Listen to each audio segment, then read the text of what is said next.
जी ने प्रभु ने आज हमें बहुत सुंदर, कहाँ के विग्रह थे प्रभु? आज जुहू के हैं प्रभु जी। कहाँ के? जुहू के। जुहू के। हरि बोल, बहुत सुंदर, हरि बोल। प्रभु ने बहुत सुंदर हमें राम, लक्ष्मण, सीता, हनुमान, गौर, निताई, राधा, गोविंद, प्रभु पाद सबके दर्शन कराए। हरि बोल, बहुत बहुत धन्यवाद प्रभु। सभी प्रभु जी चूरू के थे क्या? चूरू के थे क्या? जुहू, जुहू टेम्पल के, बॉम्बे जुहू टेम्पल के। अच्छा, जू के, बॉम्बे के जू। बहुत बहुत धन्यवाद सभी भक्तों को कीर्तन में भाग देने के लिए। अभी हम लोग मंगलाचरण करते हैं।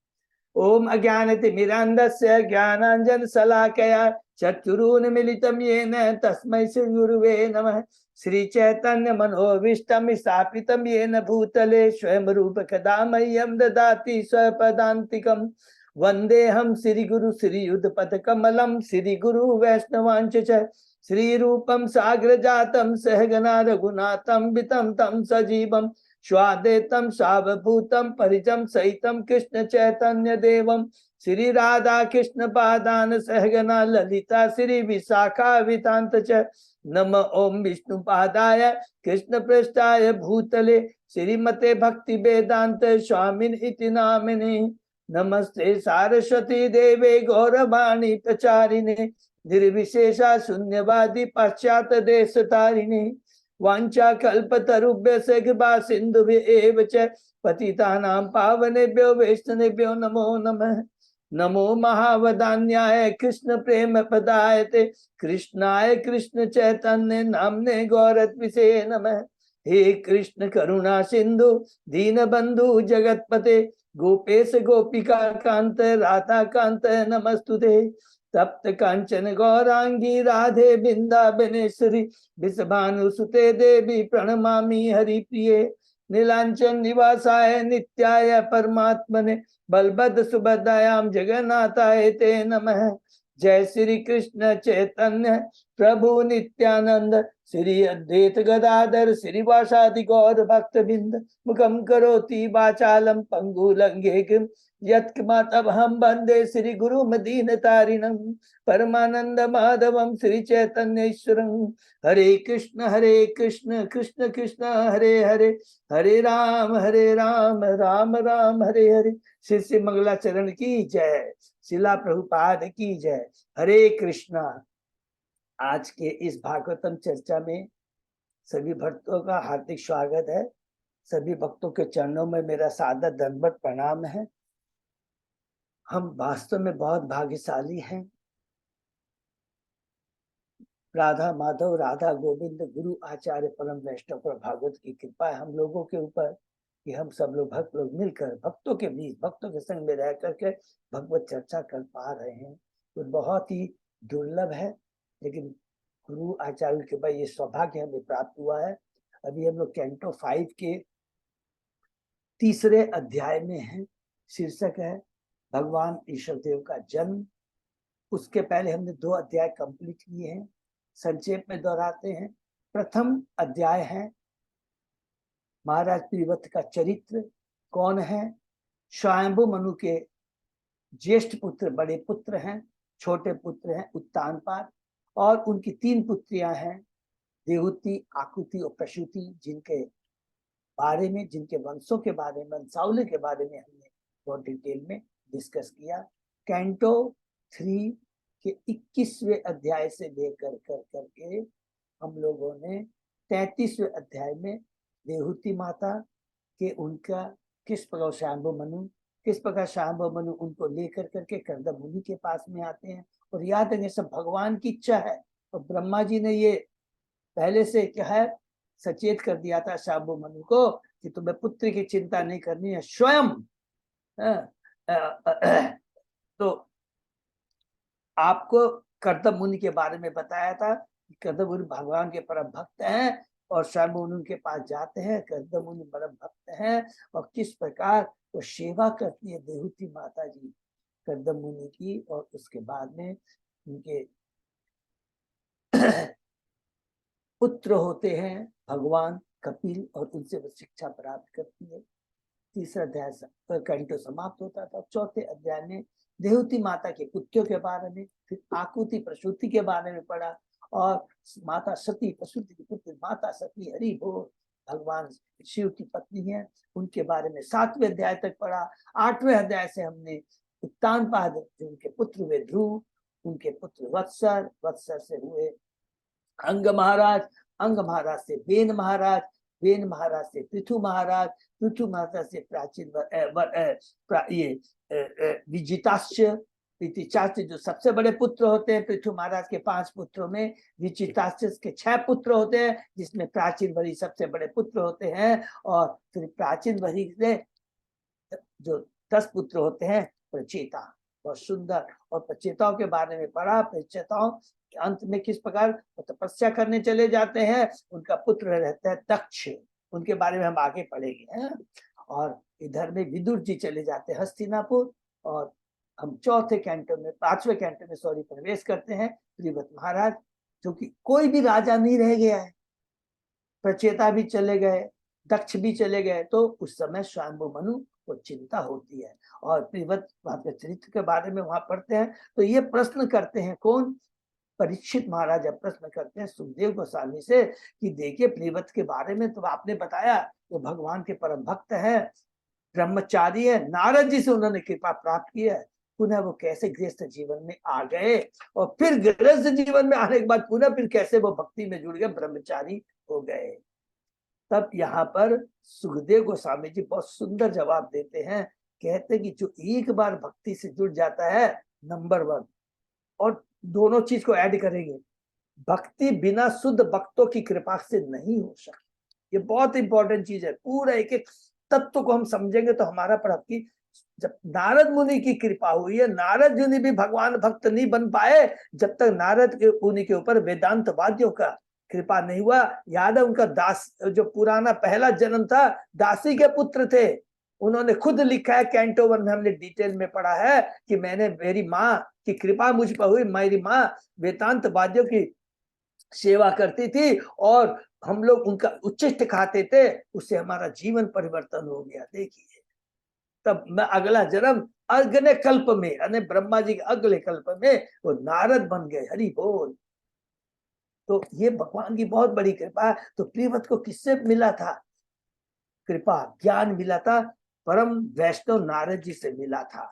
इसीलिए यहाँ पर सुखदेव गोस्वामी जी कहते इतना आसान नहीं है कि जब एक बार भक्त की कृपा, भगवान की कृपा हो जाती है, तो वो भक्ति जो मिलती है गुरु के माध्यम से, आचार्य वैष्णव के माध्यम से, वो कभी विनष्ट नहीं होती। चाहे कितने भी भौतिक प्रॉब्लम आ जाए, लिखा है इसमें। उसके बाद में प्रियव्रत के बारे में हमने पढ़ा कि किस प्रकार चांद मनु आते हैं, लेकिन वो गृहस्थ जीवन को एक्सेप्ट करने के लिए वो बहुत ज्यादा खुश नहीं होते हैं। तब स्वयं ब्रह्मा जी आते हैं, और ब्रह्मा जी बहुत सुंदर बात कहते हैं। हे प्रियव्रत, मेरी बात ध्यान से सुनो, भगवान से ईर्ष्या मत करो। इसका मतलब क्या हुआ? जब भी हम कहते हैं गुरु से ईर्ष्या मत करो, भगवान से ईर्ष्या मत करो, ये सबसे इंपॉर्टेंट चीज होता है कि भगवान के आदेश के, गुरु के आदेश का उल्लंघन करना। इवन सपोज कर दीजिए कि आज हमने गुरु से दीक्षा ली है, हम वपु सेवा बहुत किया है, माने उनके सब, उन्होंने सेवा की है, उनके चरणों की सेवा की है, उनके लिए प्रसाद बनाया है, लेकिन उनके एक बार अप्रकट होने के बाद में जो कहते हैं वाणी सेवा सबसे इंपॉर्टेंट होती है। अगर हम उसकी वाणी सेवा नहीं करते हैं तो उस कठोर शब्द में यह कहा जाएगा कि हमने गुरु से ईर्ष्या की है। बहुत इंपॉर्टेंट है, गुरु के आदेश का पालन ही भगवान के आदेश का पालन है। तो कहते हैं तुम भगवान से ईर्ष्या मत करो। हरि बोल। तुरंत उनको कहते हैं, दिव्य ज्ञान प्रदान करते हैं, तुरंत राजी हो जाते हैं, क्योंकि भगवान के भक्त है, शास्त्र को उनको ज्ञान है, प्रियव्रत को, तुरंत राजी हो जाते हैं। और उसके बाद में विश्वकर्मा की पुत्री बहिष्मति से ब्याह करते हैं। प्रथम पुत्री पत्नी बहिष्मति से 10 पुत्र होते हैं, 3 ब्रह्मचारी हो जाते हैं, 7 वही जो प्रियव्रत ने अपने पहिए के, अपने रथ के पहिए से उन्होंने क्या किया था, 7 द्वीप बनाए थे और 7 समुद्र बन गए थे।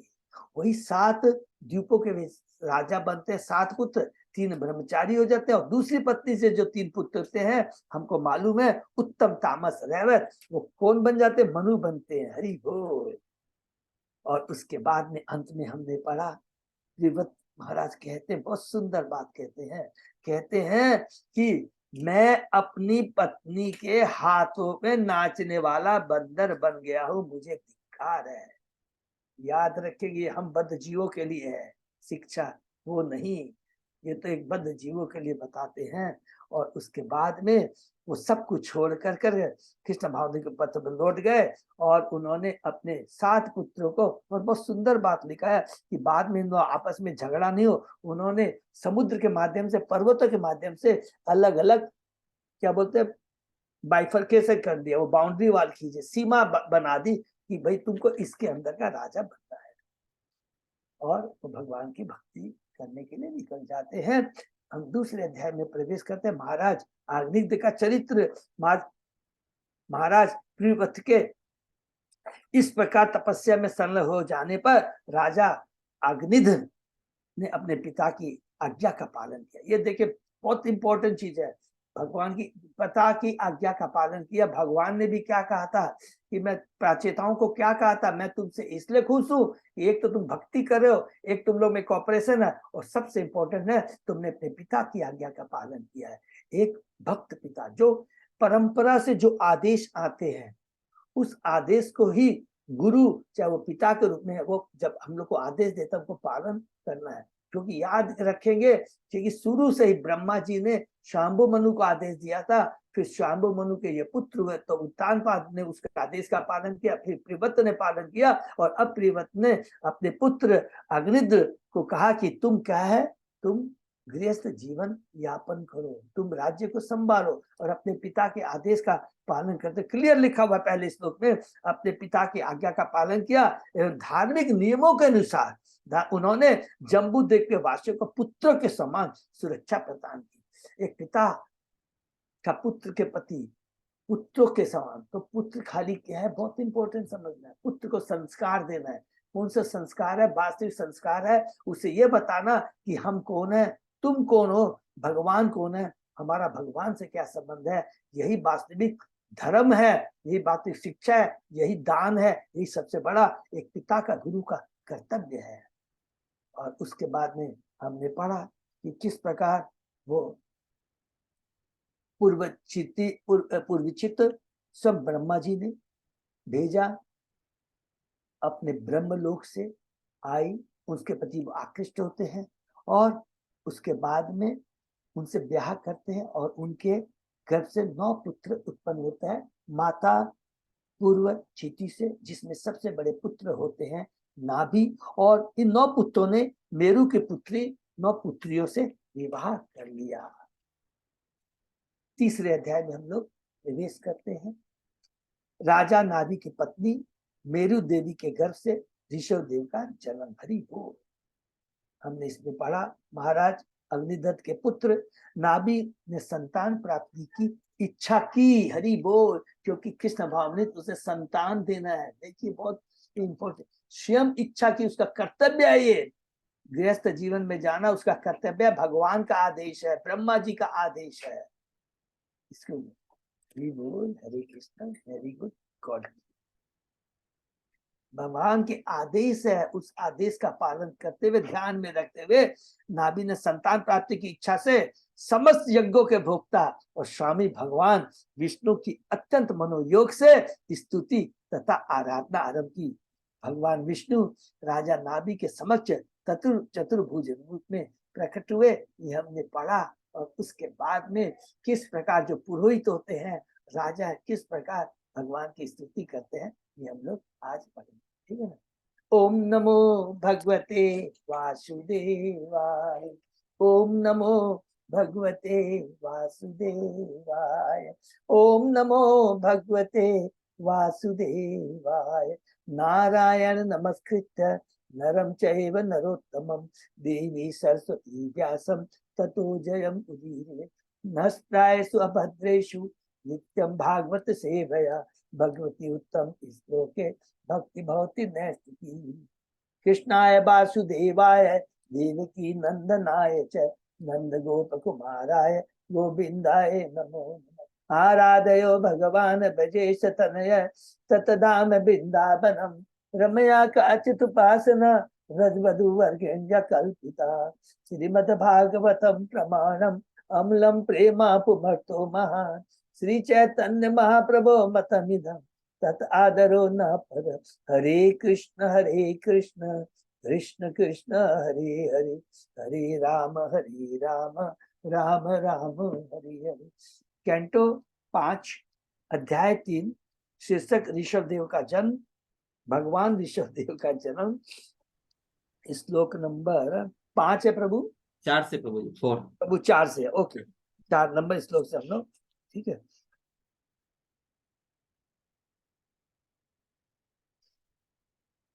Thank you so much, Hari बोल। ऋते बीज ऊंचा अरहसी मुह अरहत तमार हरणम अस्माकम अनुपथा नाम नमो नमो इति एतावत् सत उप शिक्षितम को अर्हति पुमान प्रकृति गुण व्यक्तिकर मति अनीश ईश्वरस्य परस्य प्रकृति पुरुषयो अव्यक्तिना भी नाम रूप आकृति भी रूप निरूपणम जन निकाय विजन निरसन शिवतम प्रवर गुण गणो एक देश कथनात रीते। ऋत्विक जन इस प्रकार ईश्वर की स्तुति करने लगे, हे परम पूज्य किसके, भगवान विष्णु की। हम आपके दास मात्र हैं, यद्यपि आप पूर्ण हैं, किंतु अहेतु की कृपावश ही सही हम दासों की यत किंचित सेवा स्वीकार करें। हरि बोल। हम आपके दिव्य रूप से परिचित नहीं हैं, किंतु जैसा वेदों तथा प्रामाणिक आचार्यों ने हमें शिक्षा दी है उनके अनुसार हम आपको बारंबार नमस्कार करते हैं। जीवात्मक गुणों के प्रति अत्यधिक आकर्षित होती है, अतः वे कभी भी पूर्ण नहीं है, किंतु आप समस्त भौतिक अनुभव से परे हैं।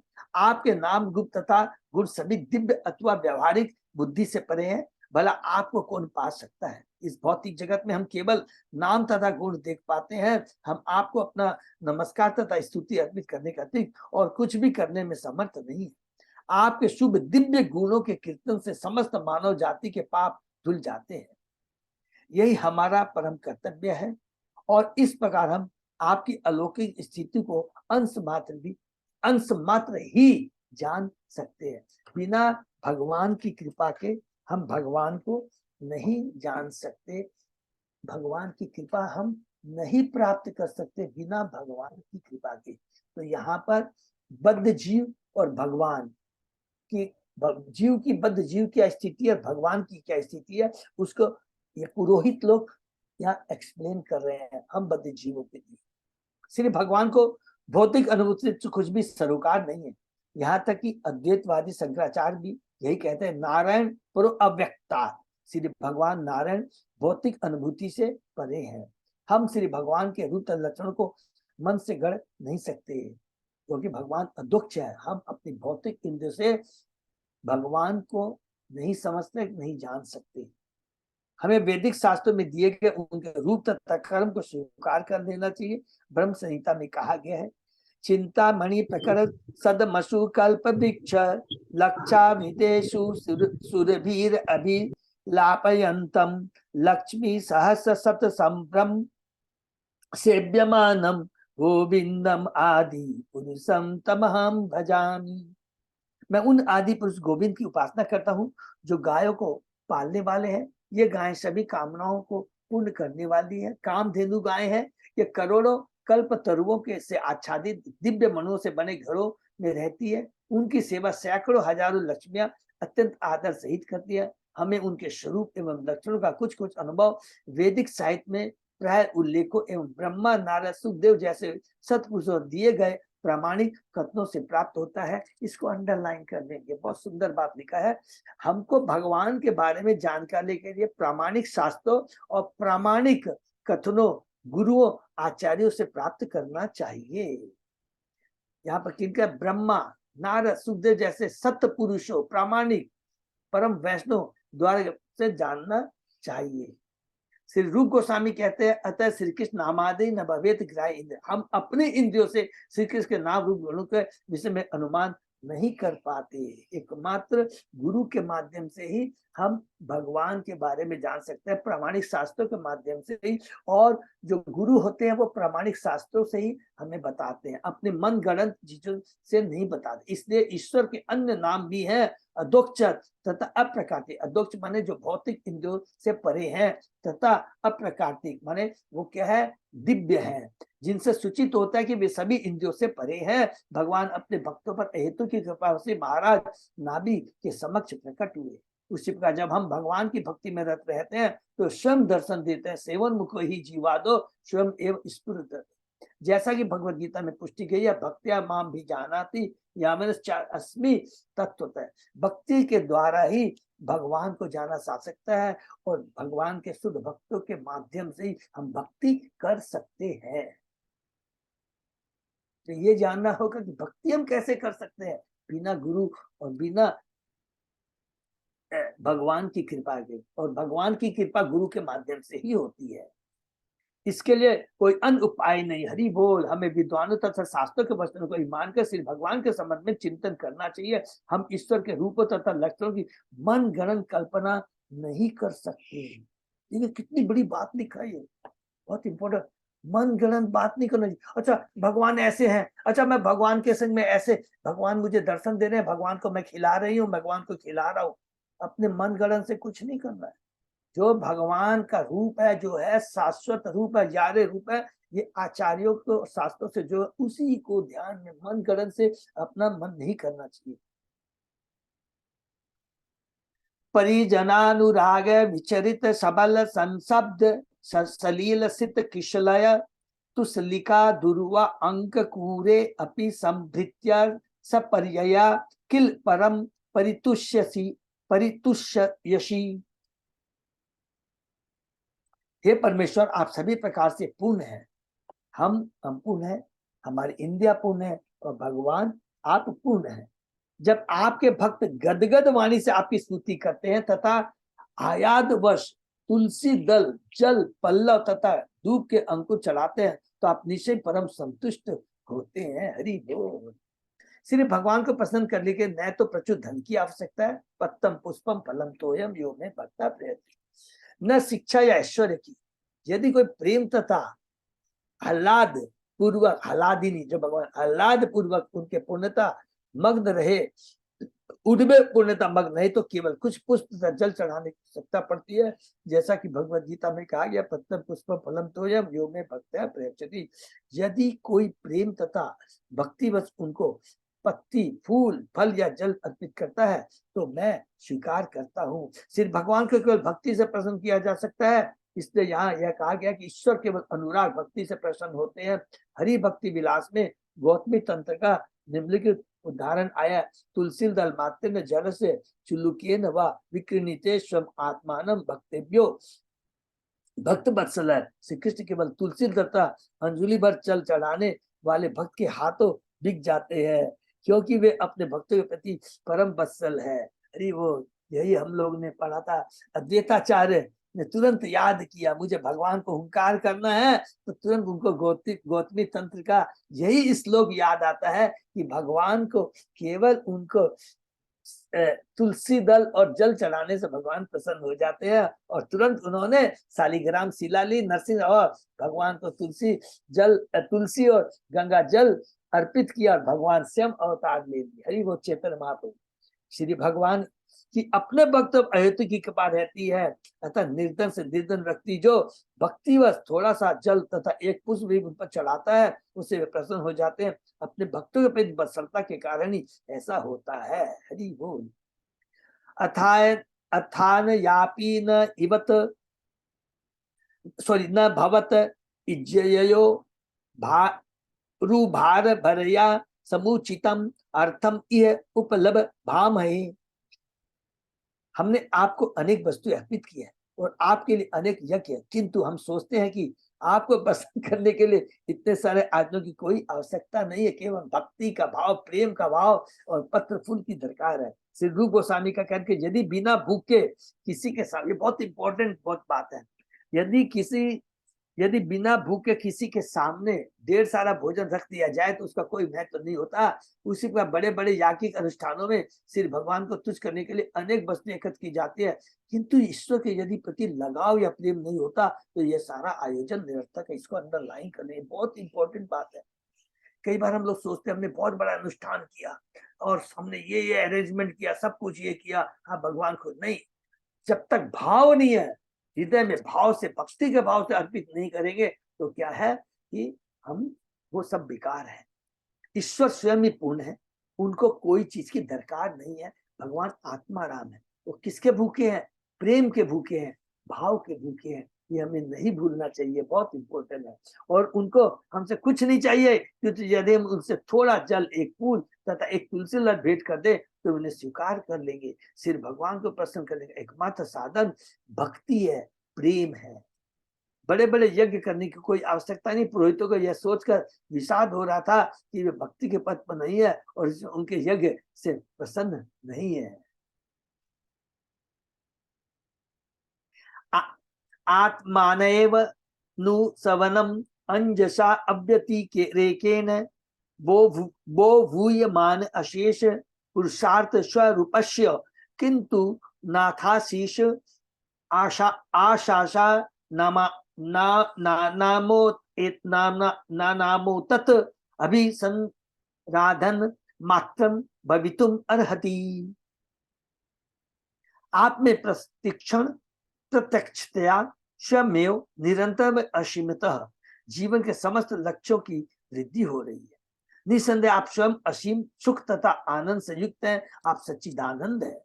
हे ईश्वर, जहां तक हमारा संबंध है हम सभी भौतिक सुख का पीछा कर रहे हैं। आपको इन समस्त याज्ञिक आयुधों की आवश्यकता नहीं है, ये तो हमारे लिए है जिससे हम आपका आशीर्वाद पा सके। ये सारे ज्ञान हमारे अपने कर्म फल के लिए किए जाते हैं और वास्तव में आपको इनकी कोई वांछा नहीं है। हरि बोल, हम अपने स्वार्थ के लिए करते हैं, आपको दरकार नहीं है। आत्मनिर्भर संपूर्ण होने के कारण परमेश्वर को बड़े बड़े यज्ञों की आवश्यकता नहीं है। जो अपने स्वार्थ के लिए बहुत इसकी कामना करते हैं उनके लिए कर्म की आवश्यकता है। यज्ञार्थात कर्म लोकयम कर्म बद्धति, गीता के 30 अध्याय का बहुत इंपॉर्टेंट श्लोक है। अब कोई भी हम यज्ञ करते हैं कृष्ण की तुष्टि के लिए करते हैं तब तो वो है, नहीं तो वो बंधन का कारण बनता है। अर्थात जितने भी हम यज्ञ देवताओं की ये सब पूजा करते हैं हमको बड़ा बड़ा ऐश्वर्य मिल जाएगा, ये लिखा हुआ गीता में, लेकिन वो बंधन का कारण है। इतनी इंपॉर्टेंट बात और हमें कहीं नहीं मिलेगी, अर्थात इस समय की व्यर्थता है। तो इसलिए हमें बड़े बड़े यज्ञ अनुष्ठान जो हम लोग करते हैं धन पाने के लिए, सुंदर स्थिति पाने के लिए, शक्ति पाने के लिए, ये सब बंधन का कारण है। यदि हम परमेश्वर पद को लेकर कर्म नहीं करते तो हम माया के कार्यों में लग जाते हैं। हम विशाल मंदिर का निर्माण करके हजारों डॉलर व्यय कर सकते हैं, किंतु ईश्वर के ऐसे मंदिर की आवश्यकता नहीं है। ईश्वर के पास ऐसे लाखों मंदिर हैं, उन्हें हमारे प्रयास की आवश्यकता नहीं है। उन्हें ऐश्वर्य के कार्य कदापि नहीं चाहिए। ऐसा कार्य तो हमारे आत्म लाभ के लिए होता है। हरि बोल। स्वतः उसमें स्वार्थ भावना आ जाती है कि मैंने ऐसा किया, मैंने मंदिर बनाया। क्योंकि यदि हम अपने धन को विशाल मंदिर निर्माण कार्य में लगा देते हैं तो हम अपने प्रयास और बंधन से मुक्त रहते हैं, हमारे कल्याण के लिए है। साथ ही यदि हम भगवान के लिए कुछ अच्छा कार्य करते हैं तो प्रसन्न होकर आशीर्वाद देते हैं। बहुत बढ़िया भगवान, देखिए कितना एकदम, हमें सारा काम भगवान की तुष्टि के लिए करना चाहिए। प्लीज याद रखिए, बहुत सूक्ष्म बात है, अपनी तुष्टि के लिए नहीं करना चाहिए। मैं भगवान का मंदिर बता रहा हूँ, लोग आएंगे, लोग दर्शन करेंगे, मैं दर्शन करूंगा, भगवान का दर्शन कर पाऊंगा, ये भाव रहेगा तो हमारे कर्म बंधन से मुक्त हो जाएंगे। भगवान बहुत पसंद। अवश्य हमें मंदिर बनाना चाहिए, अवश्य हमें जो सारे संस्थान बनाए जिससे भक्ति कर सके, प्रीचिंग का कार्य हो सके, लेकिन ये भाव नहीं होना चाहिए मैंने किया, अर्थात आपने अपनी तुष्टि के लिए किया, भगवान की तुष्टि के लिए नहीं किया। ये बहुत चीजें, एक एक चीज को याद रखना कि कुछ भी हमसे हो जाए तो मन में ये आना चाहिए, मैं बहुत भाग्यशाली हूं कि हे प्रभु मैं आपके लिए कुछ कर पा रहा हूं, आपके लिए। आप प्रसन्न हो, आप प्रसन्न हो, कृपा कीजिए, ये आपका ही है, मेरा कुछ नहीं। क्योंकि कहा जाए, निष्कर्ष के रूप में यह कहा जा सकती है ऐसे विशाल आयोजन ईश्वर के नहीं अपितु हमारे अपने लिए होते हैं। यदि हम किसी प्रकार ईश्वर का आशीर्वाद प्राप्त कर सके तो हमारा अंत पवित्र हो सकता है, हम भगवान के धाम वापस जाने के भागी बन सकते हैं। भाव होना चाहिए। तत् यथा बालिशानां स्वयं आत्मन श्रेय परम परम विदुषाम परम परम पुरुष प्रकर्ष करुणया स्व महिमानं च अपवर्ग आख्यम उपकल्प यिष्यम स्वयं नापचित एवेतरवत इहे लक्षित। हे भगवान, हम धर्म अर्थ काम तथा मोक्ष के से पूर्णतः अनभिज्ञ है, क्योंकि हमें जीवन लक्ष्य का ठीक से पता नहीं है। हरि बोल। हाँ, आप यहाँ हमारे समझ साक्षात इस प्रकार प्रकट हुए जिस प्रकार कोई व्यक्ति जानबूझकर अपनी पूजा कराने के लिए आया हो, किंतु ऐसा नहीं है। आप तो इसलिए प्रकट हुए हैं जिससे हम आपके दर्शन कर सके। आप अपनी प्रभु तथा हेतु की कृपावश करुणावश हमारा उद्देश्य पूरा करने, हमारा हित करने तथा अपवर्ग का लाभ प्रदान करने हेतु प्रकट हुए। अपवर्ग माने ऊपर की तरफ, मुक्ति की तरफ। पवर्ग मीन्स नीचे। हम अपनी अज्ञानता के कारण आपकी ठीक से उपासना भी नहीं कर पाए, तो भी आप पधारे हैं। ये आपकी कृपा है। इस तरह का भाव हमारा होना चाहिए। हमें कोई योग्यता नहीं है, फिर भी प्रयास कर रहा हूं, और इस छोटे से प्रयास में एक भगवान आप इतने प्रसन्न हो गए। ये आपकी अहेतु की कृपा है। भगवान श्री स्वयं यज्ञ स्थल पर उपस्थित हुए, किंतु इसका अर्थ यह नहीं है कि उनका कोई स्वार्थ था। हरि बोल। इसी प्रकार मंदिर में अर्चा विग्रह रहता है, मात्र अपने हेतु की करुणा से श्री भगवान उपस्थित होते हैं, जिससे हम उनका दर्शन पा सके। हम दिव्य दृष्टि न होने के कारण ईश्वर के सत्य चित्त आनंद विग्रह को नहीं देख सकते। हमें पत्थर तथा लकड़ी के समान स्थूल पदार्थ दिखाई पड़ते हैं, इसलिए वे मंदिरों में पत्थर तथा लकड़ी का रूप धारण करके हमारी सेवा स्वीकारते हैं। यह ईश्वर की अहेतु की कृपा का प्रदर्शन है। हरि बोल। यद्यपि उनकी ऐसी वस्तु के प्रति कोई रुचि नहीं है, किंतु हमारी प्रेमा भक्ति प्राप्त करने के लिए वे ऐसा करते हैं, अर्थात हमें अवसर प्रदान करते हैं।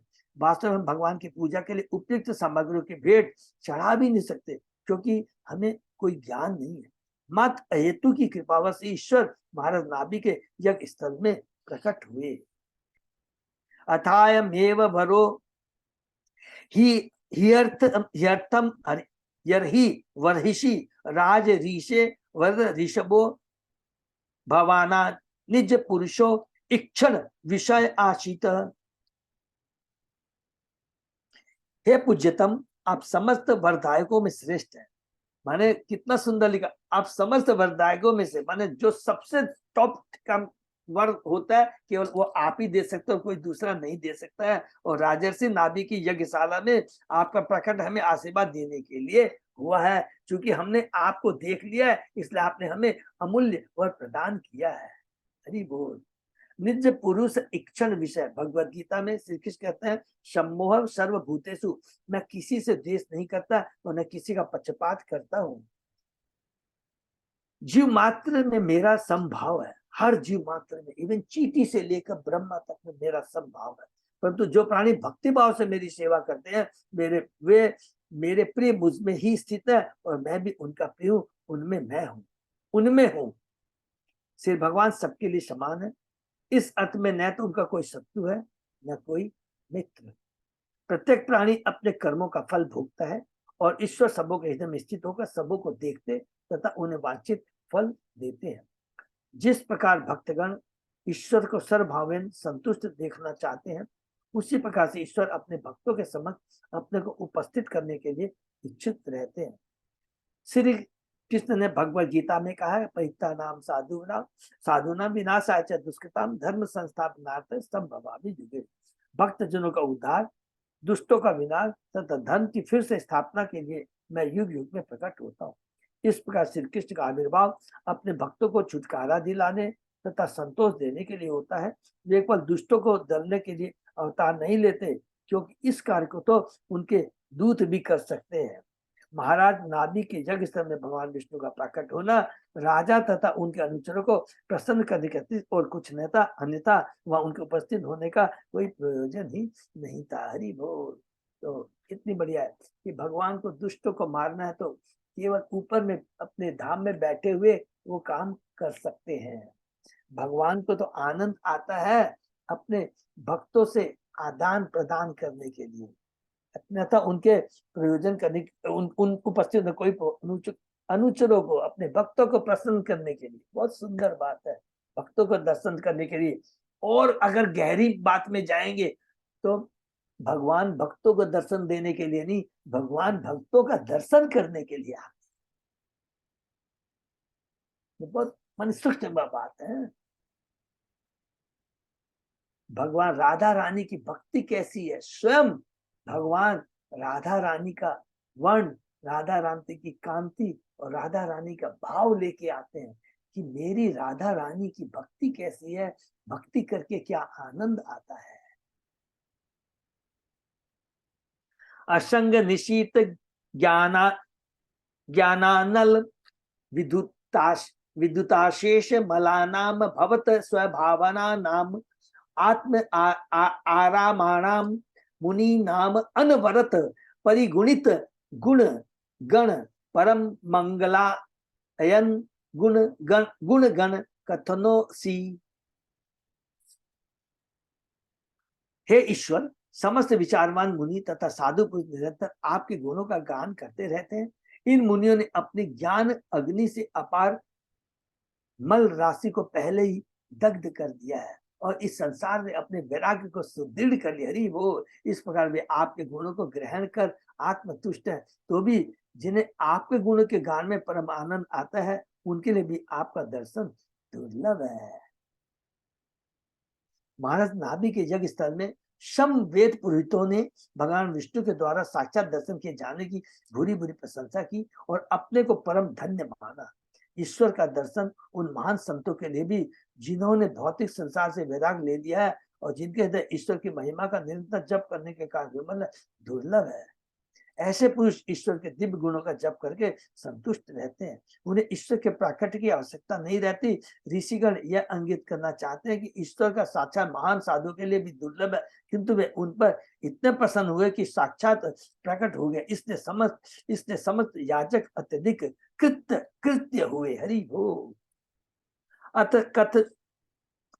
कथनचित स्खलन क्षुत पतन जृंभण दुर्वस्थाना दिशु विवशानानां न स्मरणाय ज्वर मरण दशायामा पि शकल कलमश कस्मल निरसनानि तव गुण कृत नामधेयानि वचन गोचराणि भवन्तु। हे ईश्वर, संभव है कि हम लड़खड़ाने, भूखे रहने, गिरने, जमाई लेने या ज्वर के कारण, मृत्यु के समय सोचने, रुग्ण अवस्था में रहने कारण आपके नाम का स्मरण न कर पावे। अतः वे ईश्वर, हम आपकी स्तुति करते हैं क्योंकि आप भक्तों पर वत्सल रहते हैं। आप हमें अपने पवित्र नाम, गुण तथा कर्म को स्मरण कराने में सहायक हो, जिससे हमारे पापी जीवन के सभी पाप दूर हो जाएं। कितनी इंपॉर्टेंट बात लिखते हैं। हरि बोल। हम बूढ़े हो जाएंगे, आंख से दिखेगा कि नहीं, जवान सुनेगी नहीं, कान से सुन पाएंगे नहीं, तो अभी मृत्यु के समय हमारी क्या सोच हमको मालूम नहीं है। इसलिए अभी से हमें भगवान के नाम, गुण नाम का स्मरण करते रहना चाहिए और अभी ये प्रैक्टिस हो जाएगी, क्योंकि अंत काले च माओ स्मरण मुक्त यम यम वापी स्मरण भाव, तो हमको भगवान का स्मरण बना रहेगा। जीवन की वास्तविक सफलता अंत नारायण स्मृति, अर्थात मृत्यु के समय ईश्वर के पवित्र नाम, गुण तथा रूप का स्मरण। वो कब? अंत काले च माओ। भले ही हम मंदिरों में ईश्वर की पूजा में लगे रहे, किंतु भौतिक परिस्थितियां इतनी कठिन तथा दूसरे मृत्यु के समय रुग्ण अवस्था या मानसिक विक्षेप के कारण हम इसको स्मरण करना भूल सकते हैं। इसलिए हमें ईश्वर से यही प्रार्थना करनी चाहिए कि हमें मृत्यु के समय अपने चरण कमल का स्मरण करने के योग्य रखें, क्योंकि उस समय हमारी स्थिति नाजुक होगी। इस प्रसंग के लिए हमें श्रीमद् भागवत का ये बहुत इंपॉर्टेंट है, 6:2 माने 6, 2, 9, 10 तथा 14, 15 देखना चाहिए। हरि बोल। किंचायम राज ऋषि अपत्य काम प्रजाम भवाद ऋषिमा शासान ईश्वरा शीशाम स्वर्ग अपवर्गयो अपि भवन्तुम धावती प्रजायामर्थ तथयो धन दमीव धन फलीकरणम।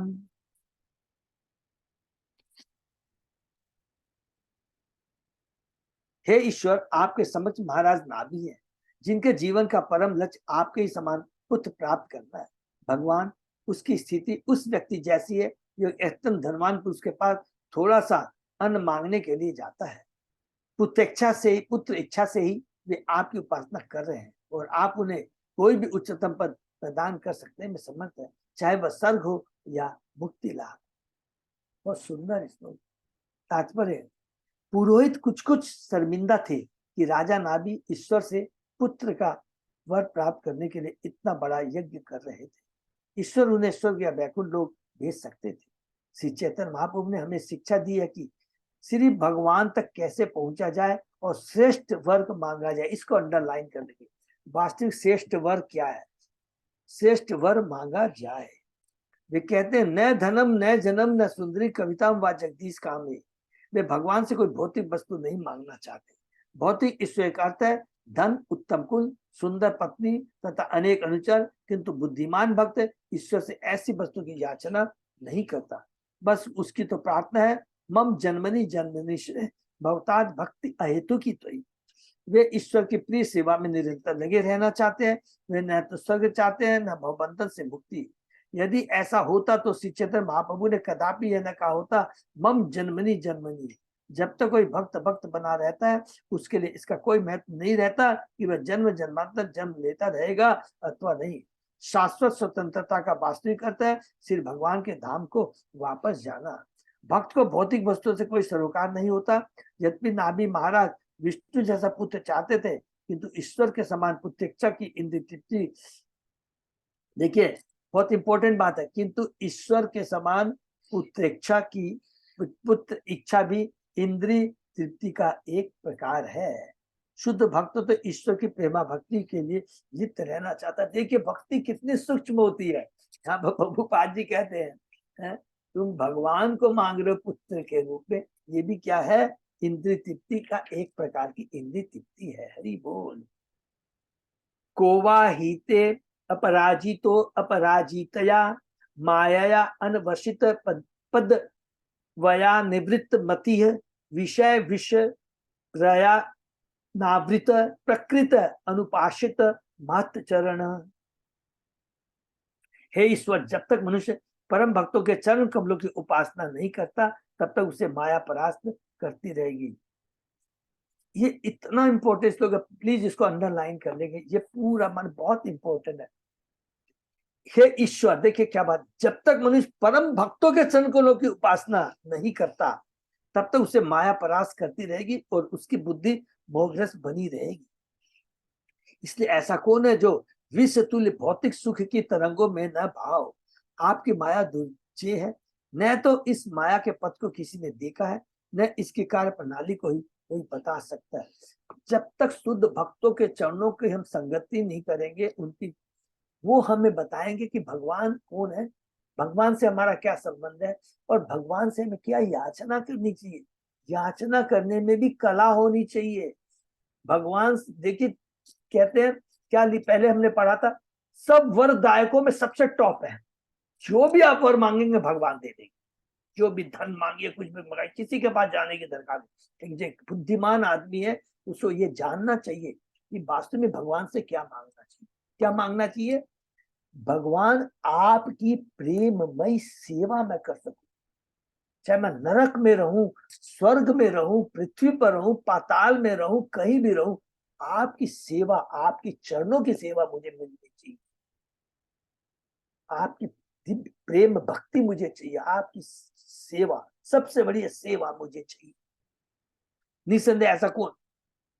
महाराज नाभि पुत्र प्राप्ति के लिए महान यज्ञ कर रहे थे। हो सकता है कि उनका पुत्र श्री भगवान के समान उत्तम होता, किंतु ऐसी इच्छा चाहे छोटी या बड़ी माया के प्रभाव से मन में आती है कि मुझे बहुत अच्छा पुत्र चाहिए, ये चीज। देखिए भगवान ने सुना है, लेकिन यहाँ प्रभुपाद जी हमें आगाह करते हैं, हमारी ये भी भौतिक इच्छा है, कोई डाउट नहीं है इसमें।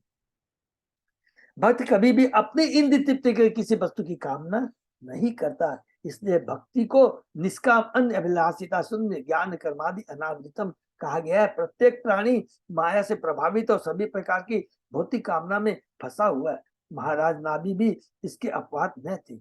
माया के प्रभाव से बचने एकमात्र उपाय है कि बड़े बड़े भक्तों की सेवा की जाए।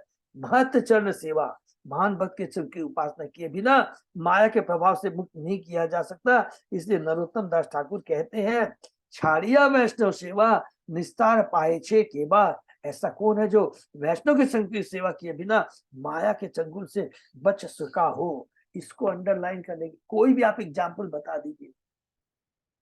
विश्वामित्र, कोई भी, आप सबको भी देखो। सबरी क्या नाम है, शबरी मुनि है ना, हाँ, जिन्होंने 60,000 वर्षों तक तपस्या की थी, जो जल में रह करके।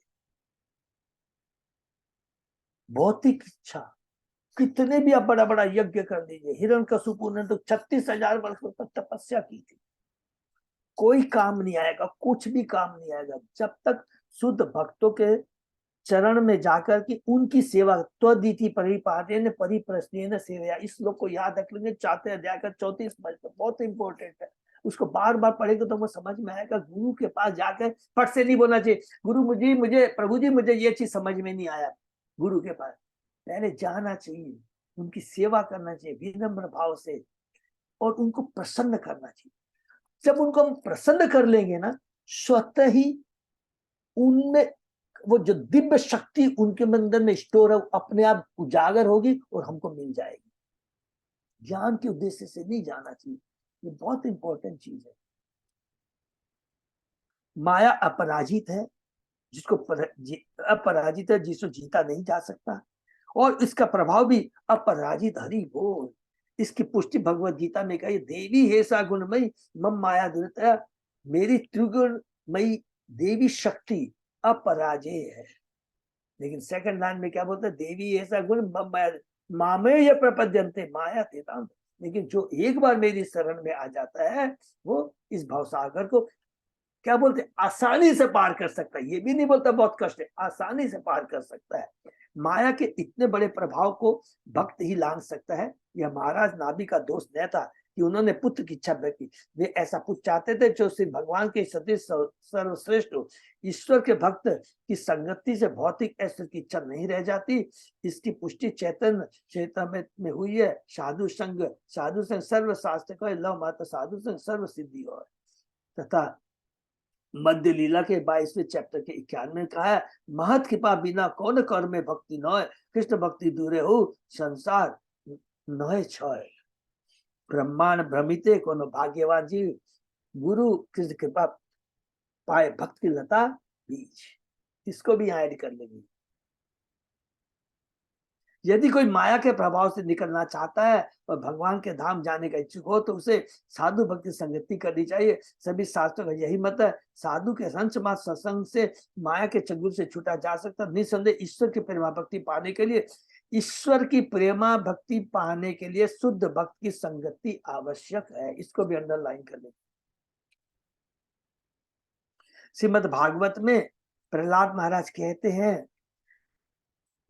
नेशाम मति तावत उक्रम उक्रम आंग्री स्पृशति अनार्थ पगमो यदर्थ मही यशाम पाद रजो अभिषेकम निष्किंचना नामने वृणित यावत।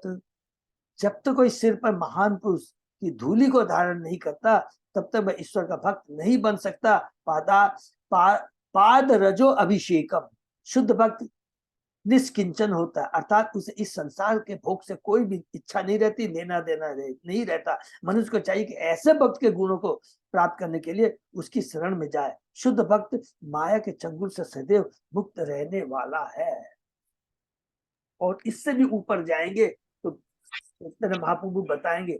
मुक्त हमने पढ़ा, हाँ याद आ गया, मुक्त पुरुष हमने पढ़ा है पृथ्वी महाराज क्या उसमें रूपाजी कहते हैं, मुक्त पुरुष को भी मुक्त पुरुष का संग चाहिए।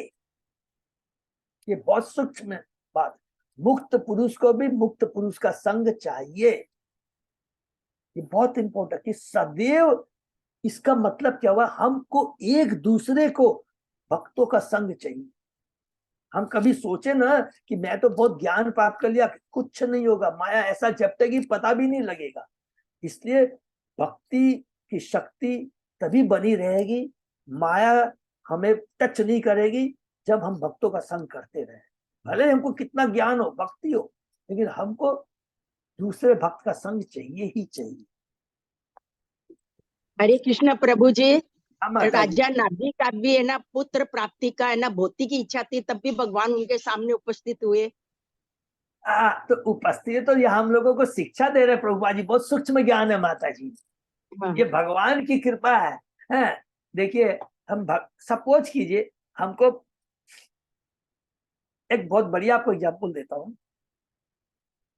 बिना भक्ति के कुछ नहीं होता है, भक्ति का भाव होना चाहिए। हिरण्यकशिपु का पुत्र कौन था? प्रहलाद महाराज ना, प्रहलाद महाराज थे प्रभु। परम भक्त था। उसका लाभ उठाया क्या उसने?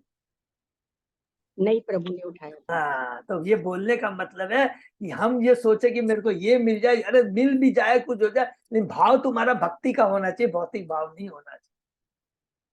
ये बहुत सूक्ष्म बातें हैं, ये याद रखेंगे। हमको भगवान से क्या मांगना चाहिए? प्रभुपाद, इतनी बड़ी कृपा प्रभुपाद जी के अलावा कोई दे सकता? सोचिए कितना सूक्ष्म ज्ञान। हमारी भौतिक इच्छा है, अरे हमारी भौतिक इच्छा है मेरे बहुत अच्छा पुत्र मिल जाए, बहुत अच्छा बुद्धिमान हो, बहुत कमाऊ पुत्र हो, ये हो ये हो। होने से कुछ नहीं है, भक्ति होना चाहिए, भक्ति होना चाहिए। हिरण्यकशिपु के साथ उसके बाद उल्टा और दूसरा एग्जाम्पल ले लीजिए, देहूती माता और भगवान कपिल का एग्जाम्पल लीजिए।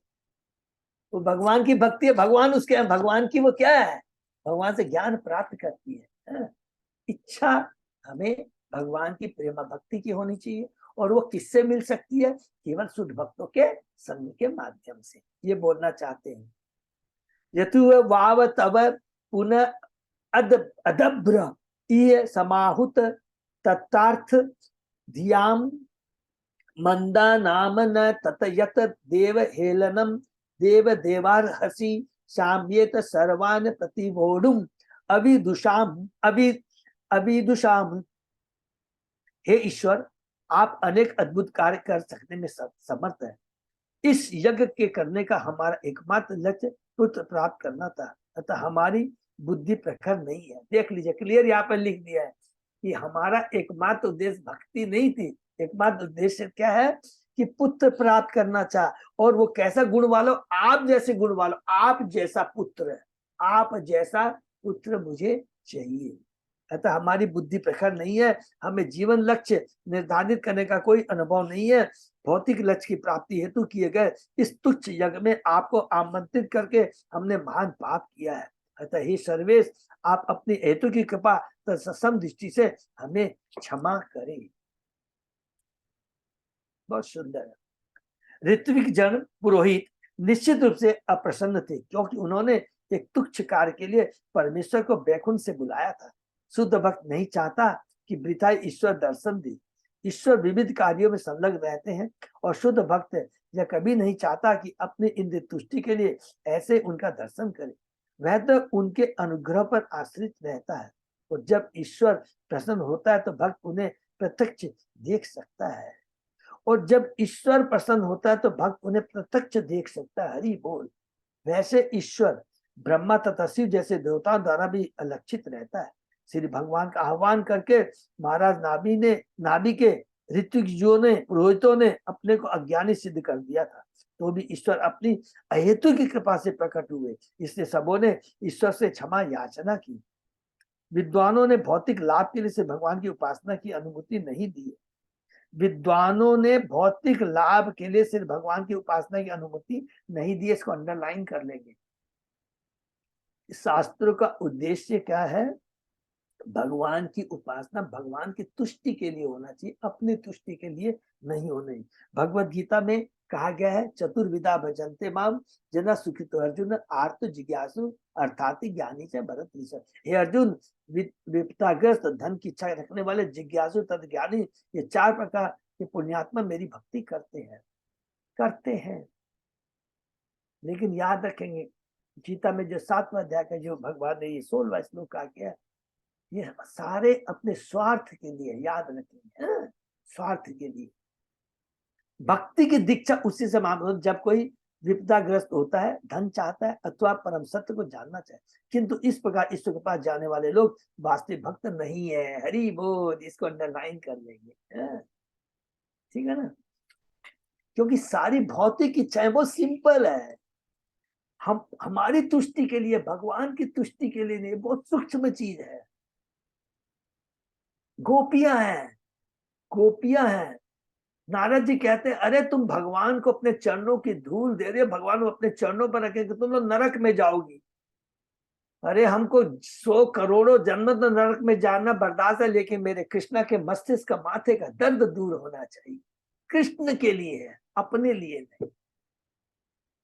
वे ईश्वर के विविध कार्य को न जानते हुए भौतिक लाभ के उन्हें बेताई तंग करते हैं, किंतु ईश्वर इतने दयालु है कि तंग किए जाने पर भी ऐसे याचकों की मनोकामना पूर्ण करते हैं। शुद्ध भक्त तो अन्य अभिलाषिता शून्य होता है, उसकी उपासना के पीछे कोई उद्देश्य नहीं होता, स्वार्थ नहीं होता। इसको भी अंडरलाइन करेंगे, उसकी उपासना के पीछे कोई उद्देश्य नहीं होता। वह कर्म या ज्ञान के रूप में माया के प्रभाव द्वारा प्रेरित नहीं होता। शुद्ध भक्त अपनी परवाह किए बिना ईश्वर की ज्ञाना पालन करने के लिए सन्नद्ध रहता है। ऋत्विक जन कर्म तथा भक्ति के अंतर से पूर्णतः परिचित है, अतः अपने को कर्माधीन मानकर उन्होंने ईश्वर से क्षमा याचना की। उन्हें यह ज्ञात था कि अत्यंत क्षुद्र कार्य के लिए ईश्वर को बुलाया गया है। हरि बोल। तो यही पर हम लोग विराम देते हैं। तो आज हमने जीव और भगवान कौन है, भगवान के बारे में पहले दूसरे श्लोक में उन्होंने ग्लोरीफाई किया। भगवान क्या है, वो पूर्ण है, उन इंद्रिया पूर्ण है, भौतिक जगत का वो सृष्टि करते हैं, पालन करते हैं, संहार करते हैं, लेकिन उनके प्रति अनुरक्त नहीं होते। हम भगवान के अंश सच्चिदानंद है और हम भौतिक जगत में आए हैं। सबसे पहले इंपॉर्टेंट चीज याद रखना पड़ेगा, हम भौतिक जगत में क्यों आए हैं। तो बोल्ड अक्षर में लिख लेंगे, क्योंकि हमने भगवान से ईर्ष्या की, हमने भगवान से ईर्ष्या की। तभी ब्रह्मा जी ने कहा क्या है, तो भगवान से द्वेष मत करो। भगवान का आदेश क्या है, आदेश क्या है कि मेरी सेवा करो, मेरे पास रहो। माँ को तब खुशी होती है, माँ को खुशी कब करना चाहता है बच्चा, जब वो माँ की बात मानता है। और माँ को खुशी कब होती है, जब उसका बच्चा उसके पास में रहे। हम माँ को बहुत, ये देखिए बहुत, ये इस युग के लोगों को थोड़ा सा हिंट समझ में आ जाएगा। कोई बात कहते हैं, बहुत कहते हैं अब्रोड में चला गया, माँ को करोड़ों रुपया भेज दो, माँ बाप को करोड़ों रुपया भेज दो, तो माँ के पास नहीं है, दुख के समय साथ में नहीं है और मृत्यु के पास आते हैं।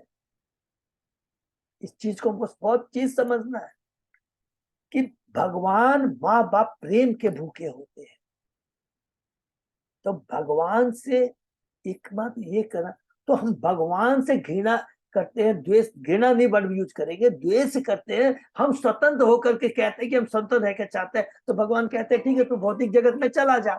भगवान भेज देते हैं, सारी व्यवस्था करते हैं, लेकिन उसका कुप्रभाव क्या होता है, हम 3 गुणों से बंध जाते हैं, हमारी भौतिक बुद्धि हो जाती है और हम भौतिक चीजों की याचना करते हैं। और यहाँ पर ये तत्व बताया गया कि तुम भौतिक जगत में आके माया इतनी प्रबल है कि तुम भगवान से भी ये याचना कर रहे हो कि भौतिक जगत की भौतिक इच्छाएं कर। हमें भौतिक इच्छाएं नहीं करनी चाहिए। हम चाहे कितने भी उस्ताद हो जाए, कितना भी सोचने बोल, नहीं नहीं मेरी कोई भौतिक इच्छा नहीं, हम स्वयं निर्धारण कर सकते हैं कि हम जो भगवान से प्रार्थना कर रहे हैं, हम जो प्रचार कर रहे हैं, भक्ति कर रहे हैं, कुछ भी कर रहे हैं, उसमें मेरा अपना स्वार्थ है क्या, मेरे को आनंद आ रहा है क्या, वो नहीं चलेगा। भगवान की तुष्टि के लिए भगवान का क्या आदेश है, अगर उसको भाव, उस भाव को लेकर करेंगे तो 100% क्या होगा, उससे क्या होगा, हम 3 गुणों से ऊपर चले जाएंगे। फिर हम कहीं भी रहें, चाहे भौतिक जगत में रहे या नरक में रहे, गारंटी है उसमें कोई भी स्वार्थ भाव नहीं आएगा, ये गुण हमको डिस्टर्ब नहीं कर सकेंगे। केवल सदैव कृष्ण का आनंद आएगा, कृष्ण के बारे में सोचेंगे, कृष्ण का गुणगान करने में आनंद आएगा। वो उसी को बोलते हैं दिव्य आनंद। नहीं तो वो सच बहुत सूक्ष्म रूप में भी जाएंगे तो सच पूछा जाएगा तो वो भौतिक आनंद होगा। दोनों में बहुत फर्क है। भौतिक आनंद में क्या होगा, आपको लगेगा मैं बहुत अच्छा कार्य कर रहा हूँ, मैं बहुत अच्छी कर रहा हूँ, ये प्रीचिंग कुछ भी आप सोच लीजिए, लेकिन जब दिव्य आनंद आएगा उसमें आपको ये भाव आएगा कि हे कृष्ण, हे गुरु, मैं आपको प्रसन्न कर पा रहा हूँ नहीं पा रहा हूँ मुझे मालूम नहीं है, वो मुझे शक्ति दीजिए जिसे आपको प्रसन्न कर सकूं, ये भाव आएगा। तो दोनों हम खुद डिसाइड कर सकते हैं कि कौन सा है।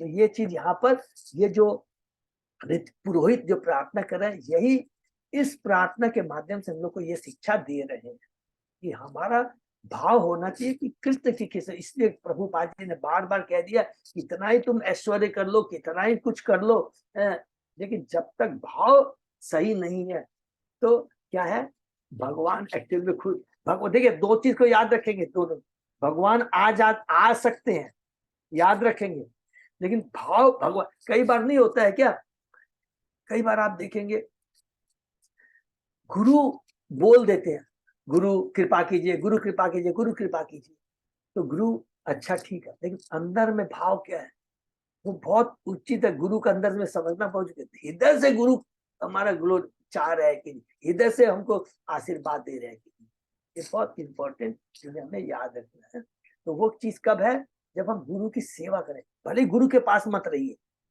आप सुबह से शाम 6 महीने साल भर गुरु के पास मत रहिए, लेकिन गुरु वाणी सेवा बहुत इंपॉर्टेंट होती है। एक वपु से वाणी सेवा, ये भगवान की, अगर भगवान गुरु के जो आदेश का अगर हम पालन करते हैं कहीं भी रहे, तो गुरु अंतर्यामी है, समझ जाते हैं, वही परम होता है। इसी का ध्यान। हरे कृष्ण, ये हम लोग विराम देते हैं। तो बहुत इंपॉर्टेंट ये जो ग्लोरिफिकेशन है भगवान की जो है, इसमें जो प्रचेता सॉरी ये जो पुरोहित है, ऋत्विज है, वो जो भाव प्रभुपाद जी, देखिए ये पूरा प्रभुपाद जी अपने तात्पर्य के माध्यम से ये हमें समझाया, तो ये प्रभुपाद जी की बहुत बड़ी खबर, नहीं तो हम लोग हम मूर्ख नहीं समझ पाएंगे। तो इसी हमें भक्ति सेवा करनी। हरे कृष्ण, राम। किसी का कोई प्रश्न? हरि बोल। अजय पौधा प्रभु, हाँ प्रभु जी। कुछ भी अनाउंसमेंट तो अभी है नहीं है, हाँ प्रभु जी। बस खाली अभी हमारे पास में 15-16 दिन रह गए हैं थोड़ा हाँ। लॉन्ग टूर के लिए। तो लॉन्ग टूर के लिए अपने को तैयारी करनी है, अभी बहुत बड़ी चीज है, क्योंकि गीता में भगवान कहते हैं, भागवत में भगवान कहते हैं, वो मेरे को जब भी मैं ये लॉन्ग टूर का याद आता है तो मेरे को मोहन प्रभु का वो श्लोक याद आ जाता है, 10वें कैंटो का 84वां अध्याय, कि हमें जाना है, नहीं वहां जा करके कथा सुननी है, धाम का दर्शन करना है, सेवा करनी है, ये भाव लेकर जाएंगे तो बड़ा आनंद आएगा। अभी से सोचे बहुत आनंद आएगा। तो ये भाव प्लीज हम लोग को तैयार करना है एक दूसरे के लिए। हरे कृष्ण। हरे कृष्ण प्रभु की दंडवत प्रणाम। बहुत बहुत धन्यवाद सभी भक्तों को। फिर कल सुबह 7 बजे मिलते हैं।